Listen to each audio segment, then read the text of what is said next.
Welcome, and thanks for coming out on such a dreadful night. This is the first of our first program of our presidential lecture series, which we're calling Bob Dole, 50 Years of Leadership and Bipartisanship. We're trying to make it easy for you in programming mostly on Tuesdays for this series. So if you're enjoying tonight's program, please come back next Tuesday for a conversation with 3 former Dole staffers. March 2nd is also a Tuesday. We're going to have a conversation with former Senate historian Richard Baker, who has just retired after a long career as the Senate's historian. So we're looking forward to hear what he says. Our friend Burdett Loomis is here tonight, and he's helping us put together, or we're helping him, a conference among leading academics of the U.S. Senate. That's going to take place on Thursday and Friday, March 25th and 26th here at the Institute. Oh, and I forgot one that I'm looking forward to that's not on a Tuesday.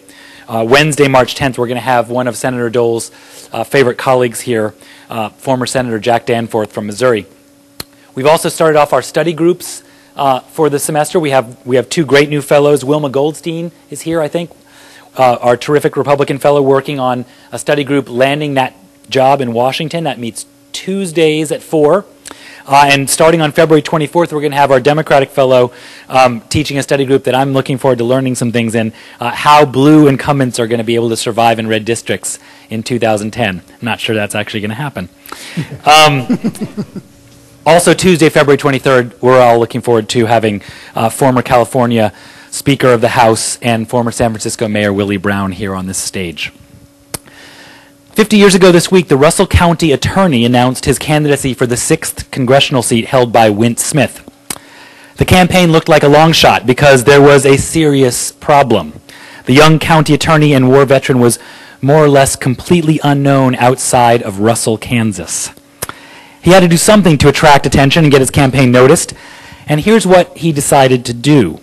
Instead of a small entourage flanking the candidate, Bob Dole arrived at a Topeka hotel with 20, and I'm quoting, attractive young women in red skirts with matching handbags, later known as the famous bobolinks, singing full-throated pep songs accompanied by ukulele. I will continue the quote. A football player teetered in on a tricycle, followed by a farmer wearing a full elephant's head. Finally, 6 distinguished men, exuding a funereal mood, strode in bearing an open coffin.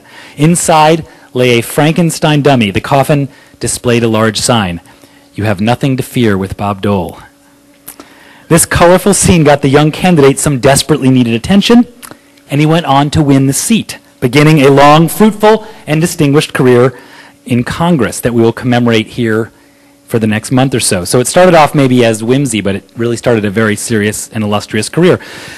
Bob Dole served in the House until he won a U.S. Senate seat in 1968.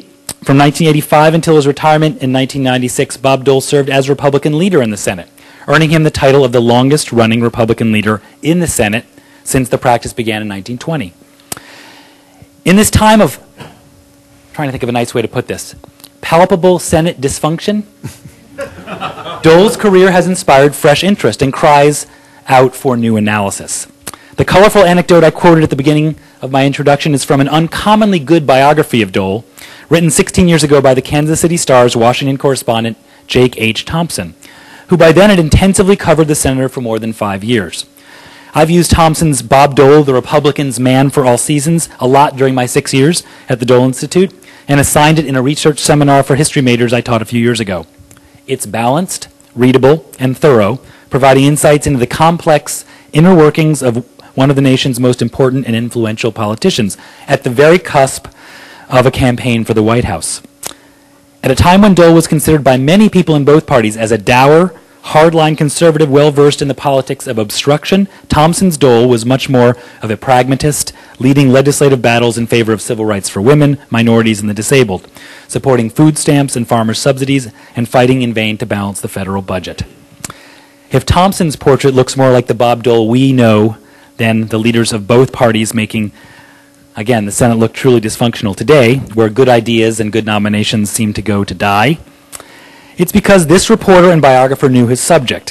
What better way to kick off our 2010 presidential lecture series than with a conversation with Senator Dole's definitive biographer? Tonight's guest, Jake Thompson, is a native of Chicago, who graduated from this university in 1979 with undergraduate degrees in English and journalism. He spent 28 years as a newspaper reporter for the Lincoln Journal, the Kansas City Star and the Kansas City Times, and the Omaha World Herald. He worked 17 years in Washington covering the Kansas and Missouri congressional delegations for the Kansas City newspapers and Nebraska and Western Iowa delegations for the Omaha World Herald, where he was Washington bureau chief.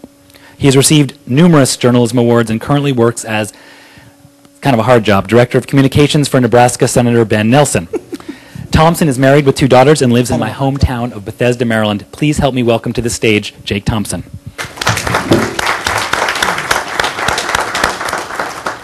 Jake, thanks so much for joining us tonight, and thanks to all of you for coming out on such a dreadful evening. Can you tell us a little about how you wound up covering Bob Dole and why you decided to write this biography? Sure. In 1989, the reporter from the Kansas City Star who had been covering Dole for quite a while, Steve Fair, who I'm sure you remember, went to the Washington Post, leaving a vacancy in Washington. I thought there would be a rush to try to get the job, and actually there were a few people, but there were not very many, and I seemed to be the most eager, and the editor I had prevailed, so I came to D.C. So I began covering him in March of '89. About the first or second week I was there, I watched him marshal his troops to try to get the Senate to approve the nomination of John Tower, which wasn't successful, but it was a terrific battle that he waged to try to find some way to have Tower become Secretary of Defense. They tried about everything they could think of to overcome Tower's perceived shortcomings, but ultimately the Senate defeated the nomination. And then President Bush chose Dick Cheney. So I covered him intensively for the Kansas City Times at that point through 1994. The papers merged in '93. A little fuzzy on that, but one of the my first encounters with him, and this is sort of telling about how Dole could be, open-minded to the media in some cases. Actually, open-minded at the start always. He was wary of the press, but he always gave you a chance to prove that you were what he feared you were, or prove you better than he feared you were. I started in March, and in August, he and his wife Elizabeth Dole went to Armenia, and then to Poland, and to the Netherlands, and then back to D.C. The paper flew me to Poland to try to catch them there, and I was able to. Through their help, to some extent, I was able to get into the Polish Parliament at the vote when the Polish Parliament actually voted for the first democratically elected prime minister in 40 years. A euphoric experience for them and wonderful for me, and I was standing next to other Polish reporters who were looking just kind of incredulous, saying, "We can't believe what we've seen." I was up, typically in the gallery up behind. There were a bunch of reporters there, a whole lot of witnesses, just citizens, and the members of Parliament voting. It was an extraordinary thing, and Senator Dole was, good with his time and explained to me what he was doing. Addressed members of the Parliament the next day, or maybe even that night. The next day, flew to Gdansk, and I had asked, and this is, beneficial to him, if he could in any way help me get an interview with Lech Walesa. He met with Lech Walesa himself privately, and after the two of them came out, he said, here's a reporter who's come all the way from Washington and the Kansas City Star. I'd like to talk to you. If you have some time, that'd be great. So I got to sit down and have a one-on-one interview through a translator with Walesa. In some ways, I think that started off how we often dealt with each other. I always tried to be fair. There were a lot of controversies around him as leader and as a Republican, and I wrote all of them. I tried to write them fairly and do the best I could to represent his perspective in the stories that I wrote. February of 1994, I was sitting at my desk and the phone rang, and a publisher I knew nothing about told me that I was the right one and he wanted me to write a biography of Bob Dole. To which, having been a reporter for a newspaper writing newspaper stories was both shocking and thrilling. I thought, gee, I can write as long as I want, and an editor won't have to cut the story and put it into their, the size of the paper. So the interesting thing for me was I right quick told the Dole staff I'd been asked to do this and I was going to do it, and I would like their help if they would be willing to go along with it. Over the course of a few weeks, I began doing all the research I needed to, preparing interviews, and I traveled out to Kansas, which we talked about, I think in April or May. This would have been February, April, or May, to try to basically talk to him. He was going out to an event there. I was going to interview some people, and we got together, and I got in the back of a car where he was being driven, I think, to the Salina airport, and he was in the front seat in his shirt sleeves, and he kind of looked over, and he said, a lot of people write books. There's that one book that was pretty unfavorable, I think was how he phrased it. It was basically a hatchet job done by a former staffer. And I said, I know what you're talking about. I don't intend to write a book at all like that. I will try to be balanced, and I will try to be completely fair and honest about your record, all parts. And I hope you'll work with me if you can. And his response wasn't like, great, or boy. I think it was just kind of, Well, it was actually the moment that opened the doors for me. So over the following months, when I needed to talk to anybody who knew him well or might have some reflection on his time at the RNC chairmanship or running for vice president, time in the Senate, working with President Bush and President Reagan, whoever I called or sent a letter to or tried to make a contact with, I was able to talk to. And they told me their honest views of what their relations, their dealings were with Senator Dole. So, and when I left the paper, after he retired after he retired before he lost the 1996 race. After he lost the race, I thought, well, gee whiz, I've covered Senator Danforth for the paper, Nancy Kassebaum, and Bob Dole, and they're all leaving. I think I probably should do something else. So I moved on to the Omaha World Herald. What caused Bob Dole to get into politics to begin with, and then tell us a little bit about his first two, his first national level races for the House, and later on, a few years later, for the U.S. Senate. Well, he'd been county attorney in Russell for a while. I'm trying to remember all the details. One of the things was he was famously seen by Republican operative in the state, Huck Boyd, publisher of the Phillipsburg newspaper. Huck was driving back one night from a Republican event, or from an event, and was going through Russell home to Phillipsburg, which is out in that area. As he told the story, and looking back, he was driving through town, and it was all dark. It was around midnight, and he looked up, and there was a light in the building on, and he realized, I guess it was the county courthouse, and he went in to find out what in the world was going on, and it was Bob Dole sitting at the desk doing work at midnight.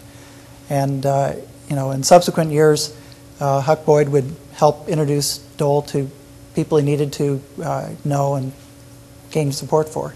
So he ran against Wint Smith, and basically from what he did. Well, actually, I'm trying to remember. He also was encouraged to go into politics and wasn't sure if he was a Republican or Democrat. His parents had been Democrats, and if it was Huck Boyd or someone else, he said, I'm not quite sure which party. And the person said to him, well, there's basically 2-to-1 Republican registration. I hope that helps you make up your decision.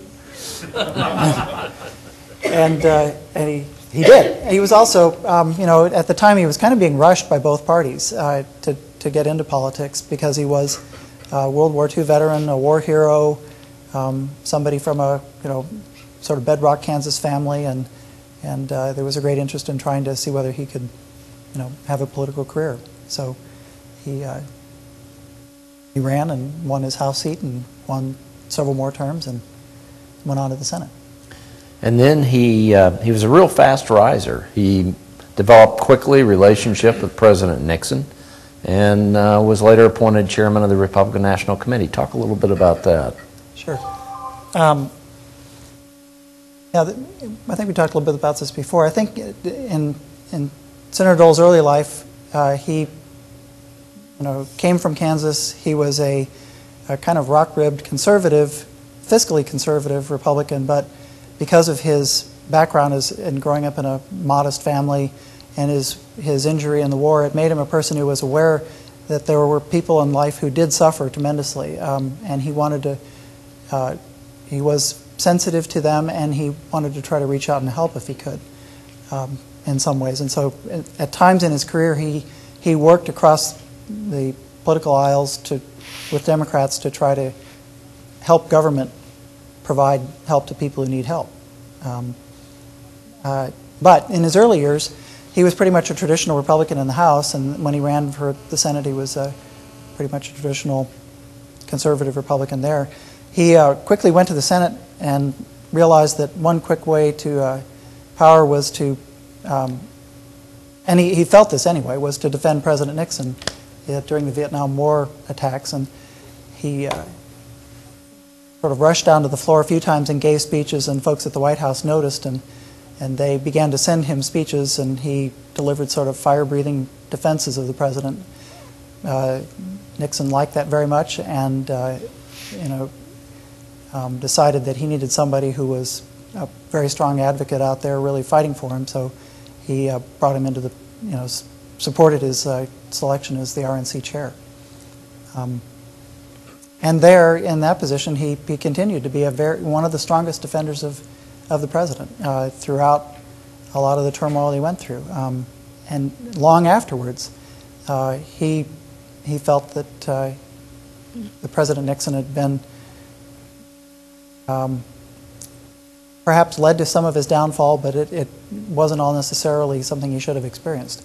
The two of them, through their travails, had a bond throughout many years that lasted until President Nixon passed away. Senator Dole brought President Nixon to the Senate very late in his life to visit with young Senate pages and staff people, and President Nixon sat on a sofa, and people came and talked to him, and he just reveled in the attention and interest in history that people had in him as a historical figure, and asked for bits of advice, and he was very appreciative that Dole did that for him. Jake, one could make the case that Senator Dole's two most defining campaigns were in 1974, when he faced his far and away his toughest election in Kansas of his career against Congressman Bill Roy, and then going on the ticket in '76 with President Ford, and kind of the image that built up after that. Talk a little bit about those two campaigns, how they played out, and how they may have affected Dole's post-'76 attitude about issues and things. Sure. Bill Roy was a popular congressman, a doctor, well-spoken, easygoing, likable person, and he decided to run against Senator Dole in 1974. This came off of a period where Dole had been the RNC chairman, was eased out of the position after the '72 elections, but had basically built up a record of being, a very, for lack of a better word, sort of a harsh partisan. And Roy was able to campaign as much more of a, easygoing, reasonable, broad-minded person, and tried to portray Dole as somebody who was just, I think basically a Republican sort of hatchet person. He hadn't labeled that way, but so he had that to work with. But there was also the overhang of Watergate that came into all of the Senate races in 1974 that Dole had to fight. So at the point when he realized that Roy was probably going to mount and was mounting an effective campaign, he was in trouble, and he went out and basically campaigned all out, all day, all night for weeks and weeks and weeks, and the two of them had a couple of sort of on TV and at the State Fair definitive debates between each other, and ultimately one of the key issues that came down at the end was that Roy had been as a doctor, he had performed abortions, and this was an issue that was sort of a lightning rod in Kansas, and that either the Dole campaign or certainly the Right to Life organizations campaigned very vigorously against Roy as an abortionist.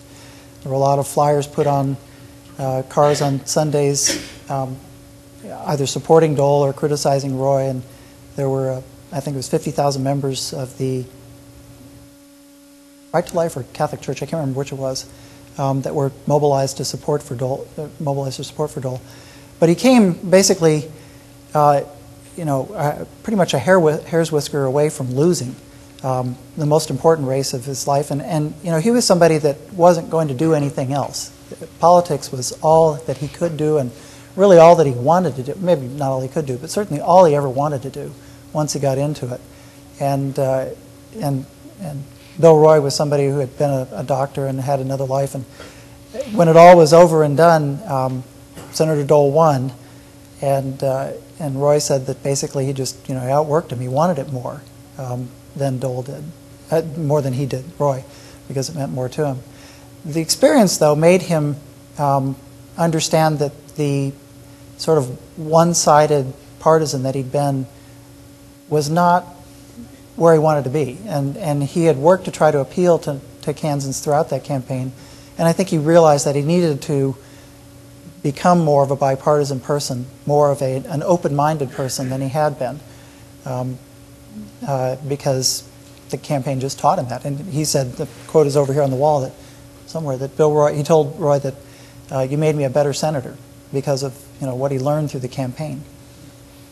Then he ran in 1976. He was selected by President Ford to be the vice presidential running mate. And as he said, that President Ford had a Rose Garden strategy where he would sort of stay above the fray, and Dole would go out and just attack, get into the weeds and really be a fighter for the president. He did he did what he was told. Many people contend that he helped the president's numbers come up. They still lost, but there was also sort of a media backlash that Dole's harsh style was one of the things that in campaigns, as you know, Bill, campaigns after the loser loses, and we're seeing this. We've seen it with John McCain's campaign. There's a whole lot of blame that gets cast around, and one of the targets was Bob Dole, that got blamed for losing the race instead of helping the president. And I think that label actually kind of hurt him, because he felt like he had done the job he was supposed to do, did it well, received full support from the president's team, and then ultimately was criticized for it.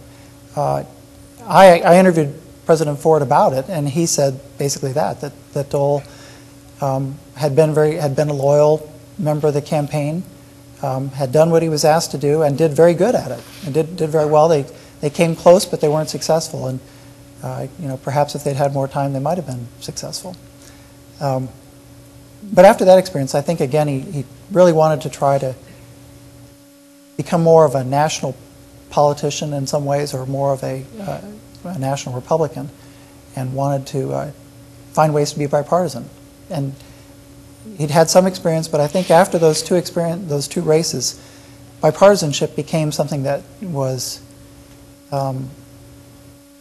one of the keys to how he operated after the 1980 presidential race that he lost, throughout the rest of his career, and something that he has continued throughout his post-Senate career. In 1980, Ronald Reagan was elected president. Republicans took control of the Senate for the first time in 40, 50 years. Howard Baker became Senate Majority Leader. Bob Dole became chairman of the Senate Finance Committee. What did he do over the next 4 years, and what did you see in his leadership style over the next 4 years? It was a funny thing that I'm just reminded that he told me. I probably told the anecdote a lot of times, but so on election night they were surprised that they were pleased and surprised that they won the majority, and Howard Baker called him and said, Bob, you're going to be, they said congratulations, and he said, Bob, you're going to be chairman of the Finance Committee. And Dole said, that's great, Howard. Has anybody told Russell? Russell was Russell Long, who'd been chairman of the committee quite a while and was one of those sort of Southern, very smooth, way backroom deal power wielders. And Dole knew that if Russell Long didn't think he was going to be chairman, he probably wasn't going to be chairman, even though he might have the title. So he went to talk to him, and Senator Long, and I interviewed him too, and his funny way of talking, he said, funny way of phrasing, he said that the two of them got along just fine, and he helped me with my problems, and it was sort of a, that's the way the Senate works. At the leader level, the way it should work is actually, or perhaps a little bit below that, is I think one side or the other should go to the other and say, boy, I just got a world of problems. I've got all these crazy people over here in my caucus, and what can we do to try to work something out? Well, that was the mood, to some extent, of how the Senate worked in the early 80s. There were times when senators worked across aisles, and times when they just fought it out. But Dole, one of the first things he did was to take President Reagan's campaign pledge of massive tax cuts and fight for it. But then, as finance chair, he creatively diced it up into a whole lot of different elements that could basically win enough support here, enough support there. Every time he hit a problem or a resistance, he figured out a way to maybe change the structure or lengthen the time frame that some part of the tax cuts would apply. Sort of the ultimate tactician. He was married to the principle of tax cuts, but not to the idea of how you achieve them. And from my perspective where I am now, I think that's how things need to work. You aim for the goal and you demand that you reach the goal, but you find a creative way to get there. In 1984, after the elections, he decided to run for majority leader. How did that play out? How was he elected, and what happened over the next couple of years? Won on the third ballot, I think. I think that's right. He ran against, I'm trying to remember, he ran against... I was reading your book today, ran against McClure and... McClure was, and somebody else who's... it was Ted Stevens. Ted Stevens, right. Yeah.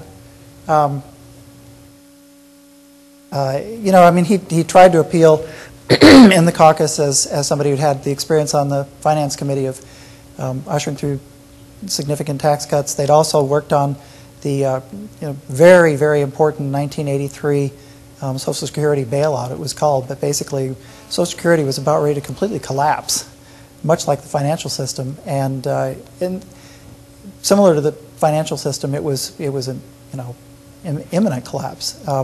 So he worked with Senator Moynihan and a number of others, and they were able to find a package of changes for Social Security. One of them was extending the age at which one would qualify to 67 after some years in the future. And so he presented himself to the caucus as somebody who could get things done. And they had a vigorous campaign.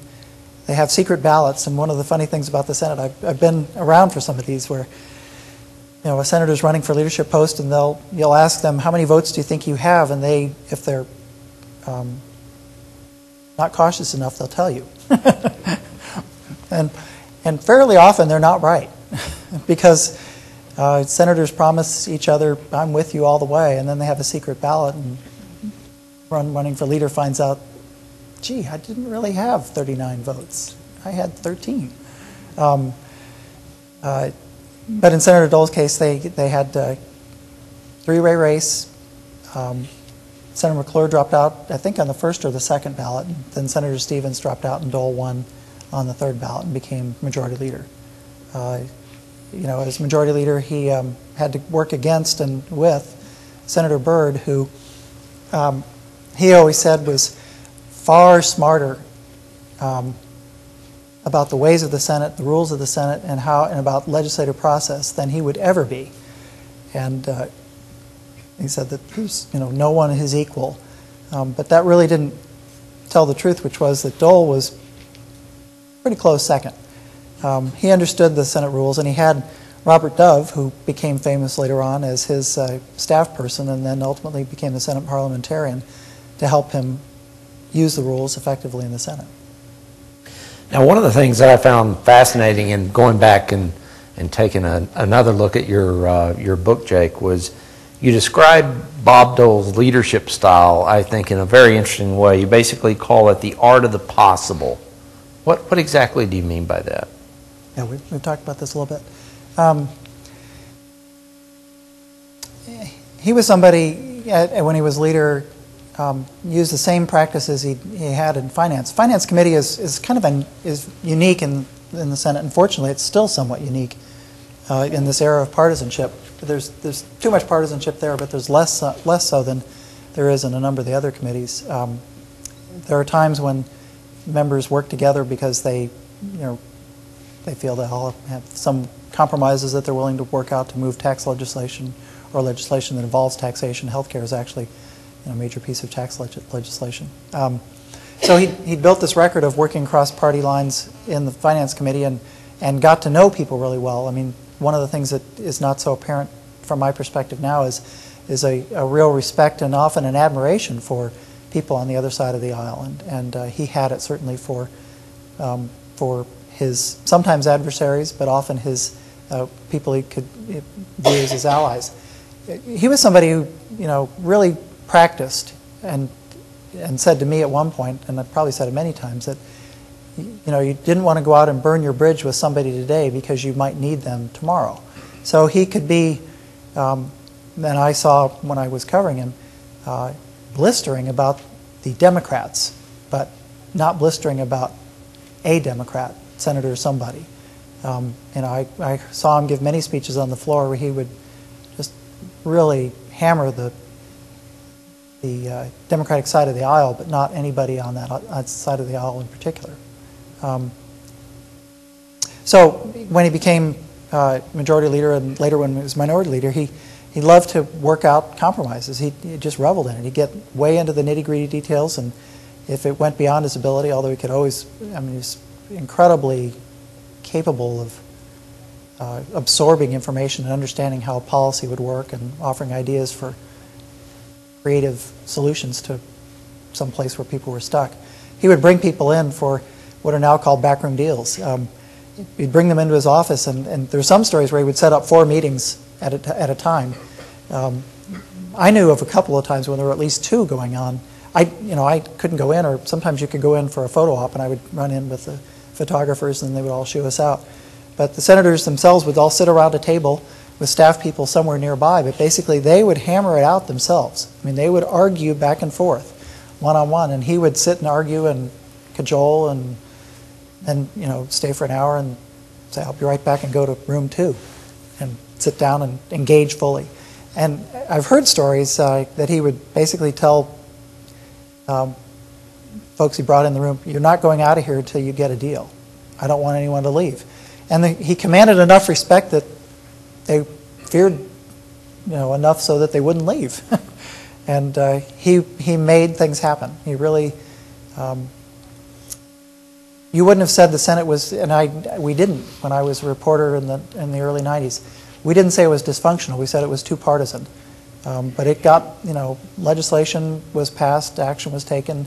Later in the 90s, during the Clinton years, there were some downtimes, but there were over some of the big issues like health care and the budget deal of 1993.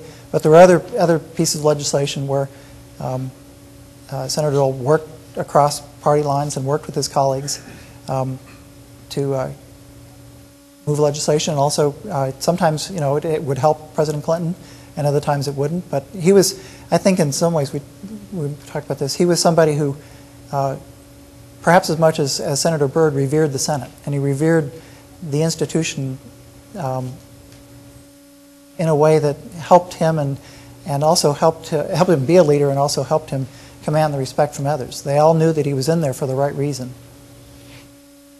Senator Dole was clearly a conservative and a deficit hawk, and yet he really fought for people with disabilities. He fought for better domestic and international nutrition.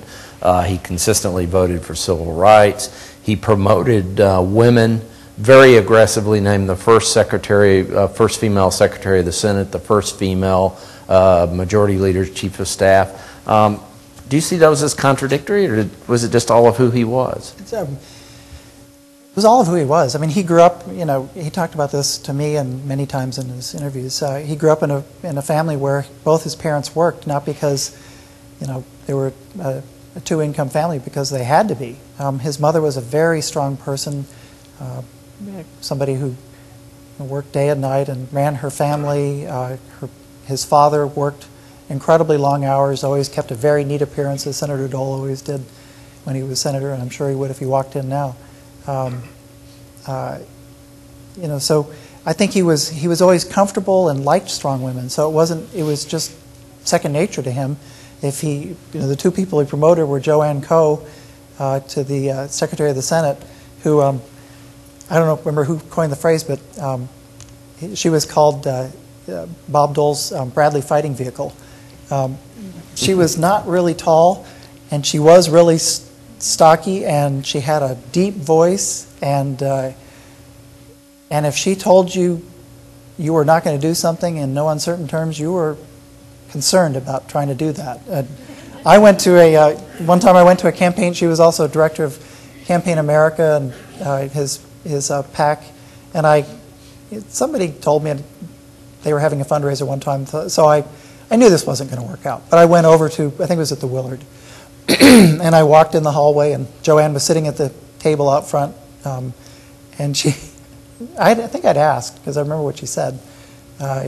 I said, "Hi, Joanne," and she said, "I told you weren't going to get in here. I don't know why you came over." And she said it gruffly, but in a friendly way. And that was it. I didn't go in. I didn't even. I probably said something to the effect of, "Couldn't I please go in?" And she said, "No." And I said, "Okay, well, later." Sheila Burke was the chief of staff, and I didn't know everything about her, but what I knew about her was she could keep a massive amount of information organized, and he loved information and schedule and issues to be organized. She was called the 101st senator for a long time because many senators used her as a resource for policy. She knew health policy probably better than any of them, and many of them knew it pretty well, and certainly Senator Dole did. But so he was very comfortable with strong women, and Elizabeth Dole wasn't really a shrinking violet. So it was very natural for him, without trying to be groundbreaking, just to support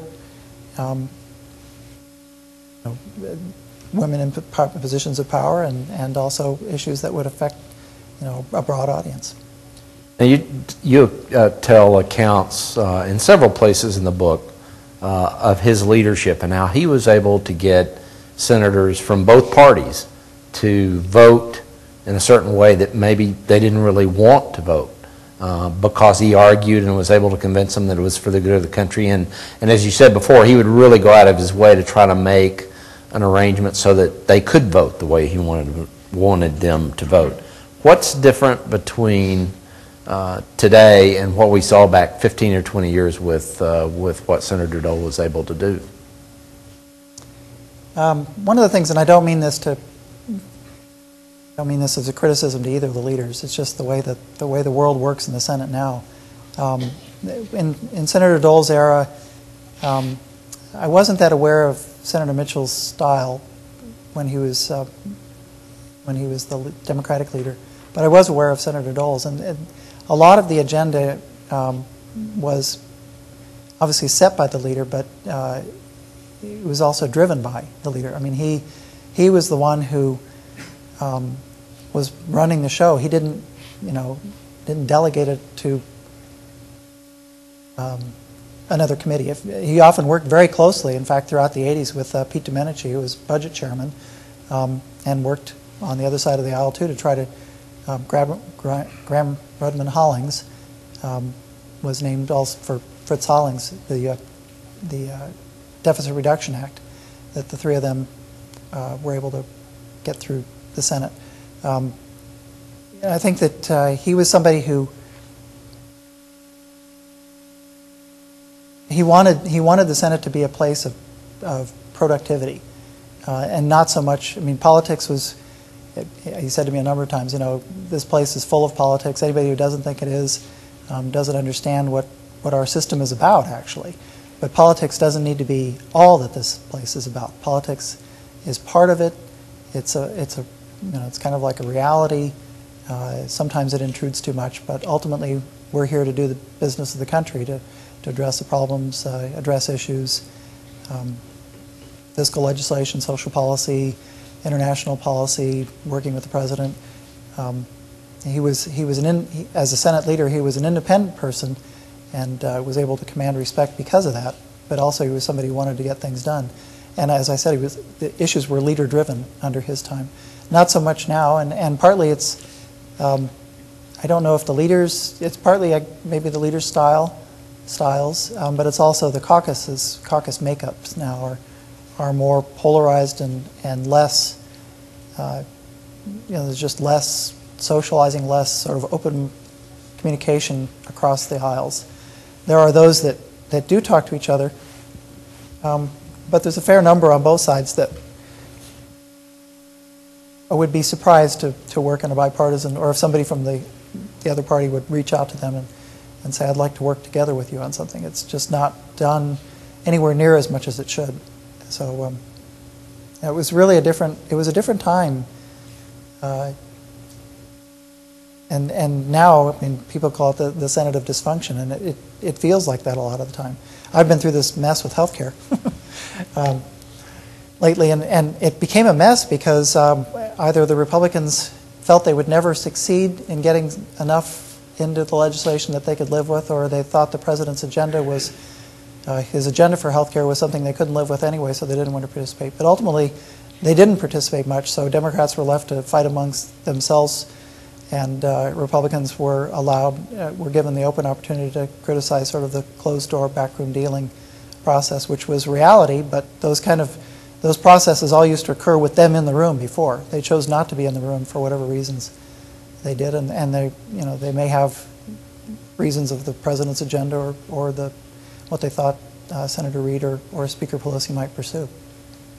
We're going to open it up to your questions after I ask one more question. And I would remind you, if you have a question, please raise your hand. Someone will, one of our students will bring a remote mic by. And then if you can stand and it's comfortable to stand, please do so. If not, just ask your question. But Jake, one of the things we talked about today that I find amazing is all that Bob Dole has done as a senior statesman. Can you kind of comment on what he's done over the last 14 years since his presidential campaign? Yeah, it's interesting, when somebody loses, and you know this better than I do, having been in these campaigns. When you lose a presidential campaign, it's a huge come down. I mean, I think everyone who loses feels very exhausted, depressed. The voters haven't chosen you.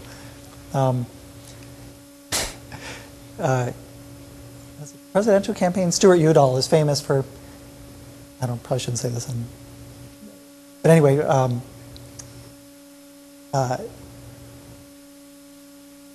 Senator Dole, in my mind, is in some ways, he's like President Carter was, or President Carter has been President Carter's been an excellent ex-president or post-president life, and I think Senator Dole's had an outstanding post-leader, post-senator life. I don't know many senators that go on after they leave. Basically, he'd been in the House or the Senate from 1960 to 1996. To go at the end of that and become somebody who, raises millions of dollars to create the World War II memorial in Washington, which is visited constantly by people. It was a controversial memorial when first proposed, because they thought it would block the view down the reflecting pool to the Lincoln Memorial, and they redesigned it and brought it down, much of it below ground, so that and opened the architecture from the original design so that you can see clearly through it. And there's a big waterfall that flows there. It's for a plaza with lots of concrete. It's a very welcoming memorial, and Senator Dole raised a lot of money for that. Was an enormous advocate for the creation of it, and it was something that obviously needed to happen. I attended, and he was there as well, and spoke. I attended the formal groundbreaking, or the formal dedication ceremony, with thousands of World War II veterans and their families. It was, of all the things I've been to in Washington, it was really a wonderful scene because there were men and some women, many of them very aged, and a lot of them in wheelchairs, being escorted by family members.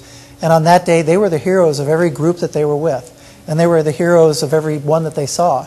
If they saw another veteran from World War II, and occasionally they saw people they knew, they all, it was just a wonderful celebration that he helped participate, come into being, and it was something that, I'm sure anybody who was on the other end of the phone, if he ever called, "This is Bob Dole, I want you to give us some money for the World War II memorial," it'd be darn hard to tell Bob Dole no.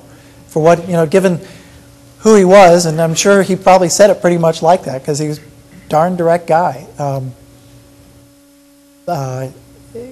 Because of who he was, because he'd been through the war, had served in the war, injured seriously in the war, and gone on to live a very dramatic and important life in politics. I'm sure when he made the call, a lot of money came, willingly after the calls. He did that. He has worked on the Bipartisan Commission with Senator Daschle, I believe it is, and trying to promote bipartisanship in the Senate, and they've come up with a number of different proposals to try to, unstick the legislative process. He's worked with, what else has he done? There's something else. Well, he became famous for a couple of commercials that he did, and one of the things that, you watch the video back here, he went on David Letterman's show 3 days after he lost the presidential race, and it's a hilarious video because, it was, I suppose he knew. I covered the race in '96. I don't know at what point, because people like Bill would never tell me at what point they say, well, it's over, we're just going to keep going till it's over. Well, we know it's over. Obviously, I think Senator Dole was aware at some point that he probably wouldn't win, but he went all out to the end, and in the last 4 days of the race, he campaigned nonstop across the country, which was an astonishing experience I got to participate in. It was 96 hours for 96, and a bunch of us were all in the campaign plane. We flew to, I believe it was Tampa, and we were supposed to go maybe to Miami after that. I think it was in the air, you'll probably know, in the air from Tampa to Miami. Campaign staff came back and announced, we're going 96 for 96.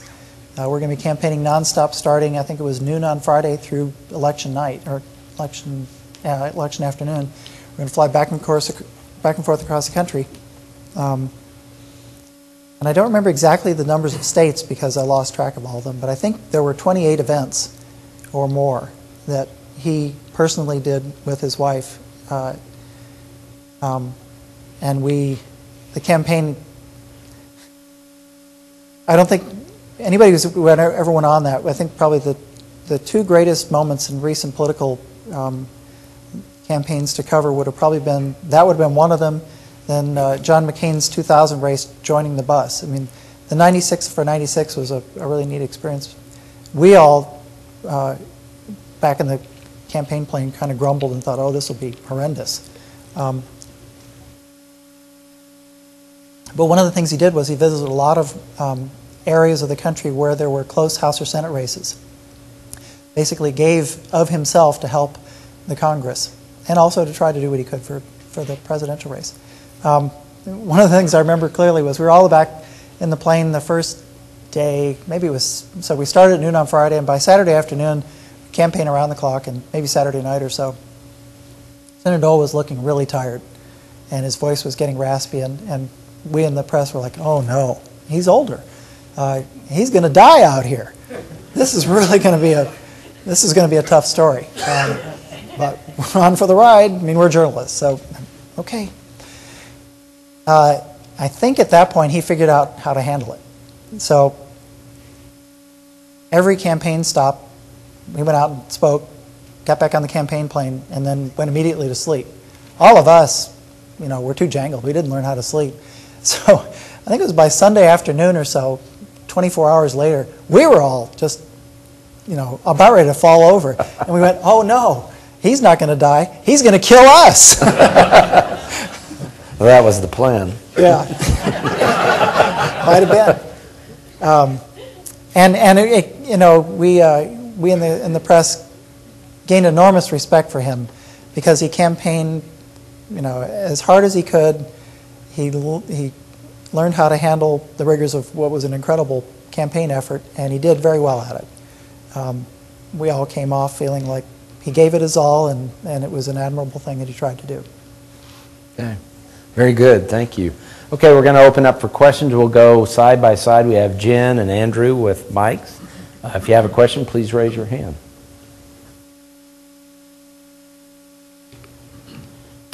I've often wondered, they say behind every good man is a woman pushing and shoving and doing all kinds of things. How much of an influence was Bob Dole's wife on his campaign, his Senate activities, and everything else he did?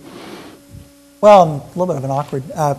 He was married twice, so his first wife was someone he met after he was, I think he was in law school, and they, you know, he was a dashing young man, and he, Phyllis Macy, she, you know, had admiration for him throughout all of his life. He became so involved in politics. I just didn't, you know, they just sort of grew apart, I think, in their relationship. Then he met and married Elizabeth Dole, and I think, I don't know behind the scenes necessarily, but from my perspective of watching the two of them, she always admired every ounce of energy he poured into everything, and encouraged and has encouraged him to do whatever he felt he wanted to, and gave him very strong support, spoke endlessly during the '96 presidential campaign on his behalf. And during the '80s, they were kind of a comedy team sometimes because they were viewed as a power couple, and they had sort of a, you know, jokes that they would play on each other or comments they would play on each other. So he was a very strong person, but she certainly was a partner. I mean, they've called it unlimited partners. They were, and they still are. They are partners in their life, and I wouldn't say he was pushed by, but he was certainly accompanied by a very strong woman, and his mother too. Also, he called and talked to her almost every day throughout all the years until she passed away. So you know, he really valued the counsel and relationship with the strong women in his life.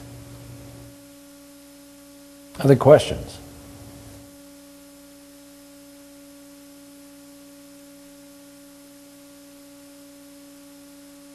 What do you think he would view as his most important one or two contributions or accomplishments in his political career?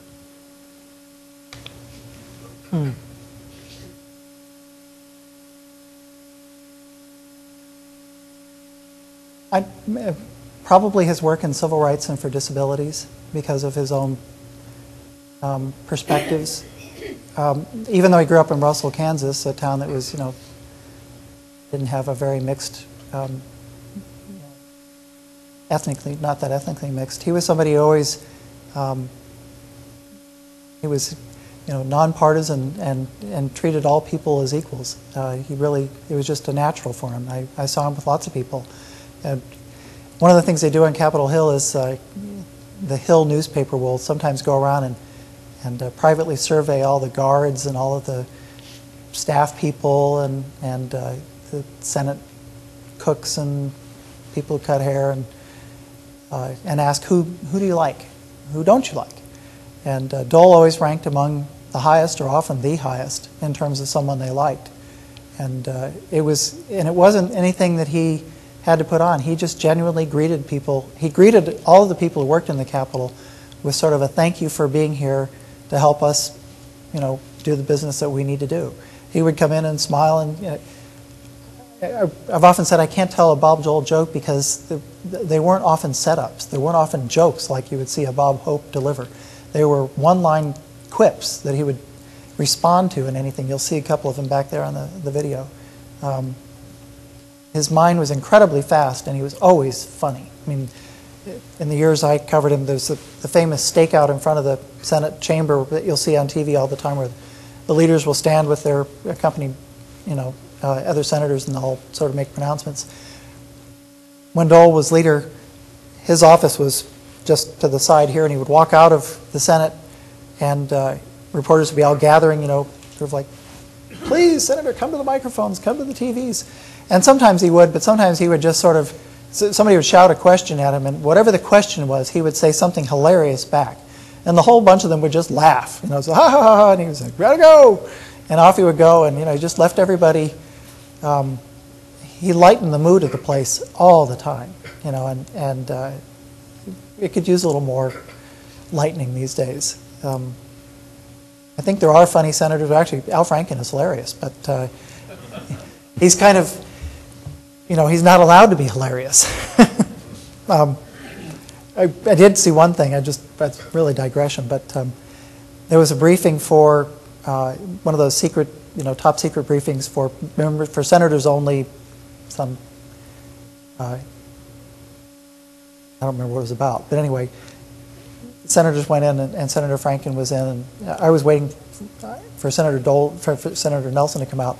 So there were a bunch of staff people out in the hallway in a line, and Senator Franken came out and kind of head down, and he looked up and he saw his staff person. And he said, "Patrick, come with me. I got some great secrets to tell you." And just kind of announced it to the whole group, and threw his arm around his staffer and went down the hall. And, things like that. And Bob Dole would have done. That's the kind of thing he would have done. He would have said something hilarious like that. Good secrets in there. Wish I could tell them. Probably have to kill me. Just something. He was always very quick. Any other questions? Talk about his sense of humor. I have always understood that in the presidential campaign, he was advised to rein that in. And I know many people have always felt if he'd have shown more of that side of himself, it would have helped him. Well, I know, I covered some of the campaign, and it wasn't very much fun because he was trying hard to make the case that President Clinton shouldn't win another term. Was campaigning vigorously and sometimes angrily, trying to stir people's frustrations, his frustrations with Clinton against, stir it up in other people. Certainly right after the race, I think he went on Letterman and he did a number of other appearances where that old humor was, you just basically let it go, and it was really great. Campaigns are always second-guessed, It would have been fun for the media if he'd been more of the Dole we knew in the Senate. And I think he felt very, you know this, I think he felt very constrained because, and he said this to me, and I don't know if it was then or later, but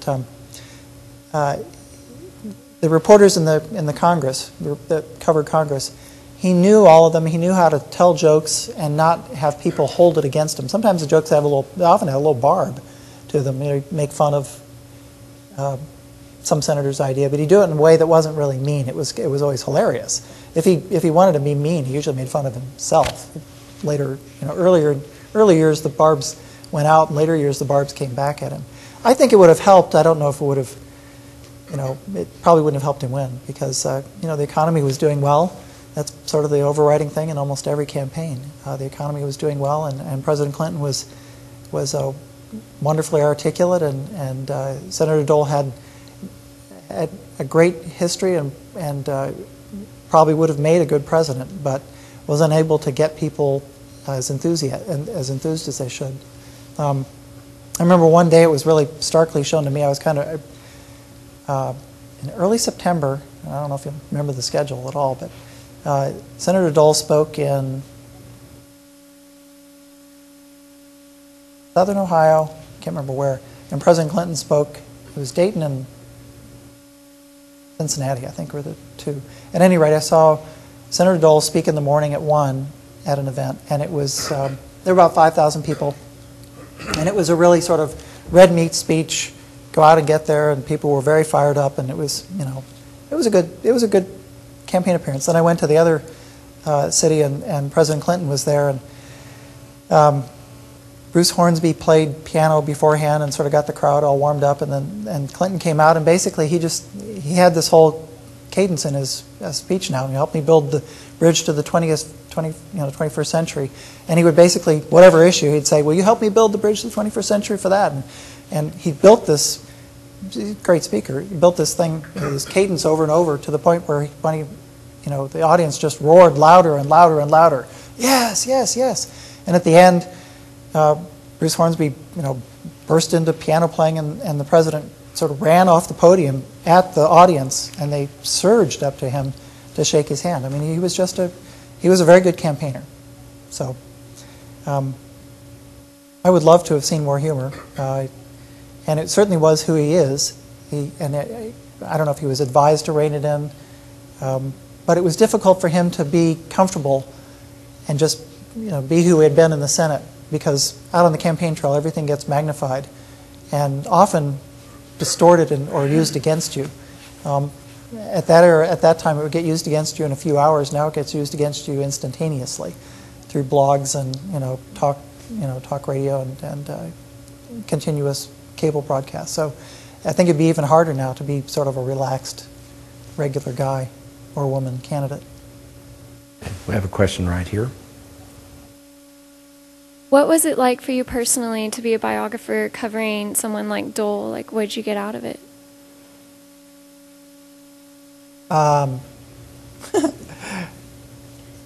Well, as I said at the beginning, I loved the idea of a sort of a very long project, and he was a very interesting person to me going in. I'd spent 5 years around him. I knew him a lot as having been in Kansas, working for the Kansas City Star. I knew quite a bit about his role. So, one, the prospect of taking on that big a story to tell, basically, was very interesting to me. I was grateful for his participation because it wouldn't have been, well, I'm sure I wouldn't be here because it would have been a lousy book without his cooperation. I learned more about him. I learned to respect him and in many ways admire him more than I had before, because I learned more of who he really was. And also through I had a couple of interviews with him which I thought were very helpful for me, but they were, at the point when I did them, particularly one I remember happened on a Saturday morning. I'd been asking for an interview. I was nearing my deadline more or less, and I'd been asking for an interview with him, and I had a bunch of questions I wanted to go over, so I'd written all my questions out, called, and his secretary called on a Saturday morning and said, "How soon can you get here?" And I said, "Maybe about 35 minutes." And she said, "Okay, we'll see you then." So I ran downstairs and grabbed my notes and raced down to the Hart building, and we sat out on, his office was on the first floor of the Hart. He had an outdoor balcony, which I probably can't go out to now because of wacky security we all have to live with. But we sat out on the balcony in the sunshine, and he, as he always would, sat with the sun on his face. It was 10:40 to 1 o'clock for about 3 hours. And I just asked him questions. I had all these issues I wanted to understand. Why did you, when in the 1976 race, everyone said that you were help or hurt. What did you do, and why did you do it? When you handled the tax bill in '81, how did you come up with the ideas you did? What did you think about this defeat? He came back from defeats a lot in his career, so I want to go over that. And I went through a lot of the negative aspects that have been written about him as well, and we worked our way through it. And I felt really, I felt grateful just to be able to know someone, to have a discussion one-on-one with somebody who'd had that important a role in American congressional politics and also in the presidential races he ran, and an impact on American life. Do we have any other questions tonight? I guess just one last thing. He used to come up to me afterwards, after the book was published. He would always ask me, "How many books you sold?" And and I knew the question wasn't, "How am I doing?" Like, how is the book selling? It was like, "How am I, Bob Dole, doing? Are people buying a book about me?" Which I always thought was, it sold pretty well for a while. So fortunately, I was able to say, it's doing pretty well, Senator. It was just a funny question. How's the book doing? It was a gauge on how he was playing in the public, and it was a funny thing. When I left the Kansas City Star to go to the Omaha World Herald, the staff asked him to, and he gave me a letter saying that something to the effect of, I didn't always agree or like what you wrote, but I always thought you were fair. So I thought that was about as, somebody who'd lived in the eye as long as he had and held as many both powerful and controversial roles, I thought that was a pretty good end for the time that we were working together. A great compliment to you. Thanks so much for a great program tonight, Jake. Thanks, Bill. Really terrific.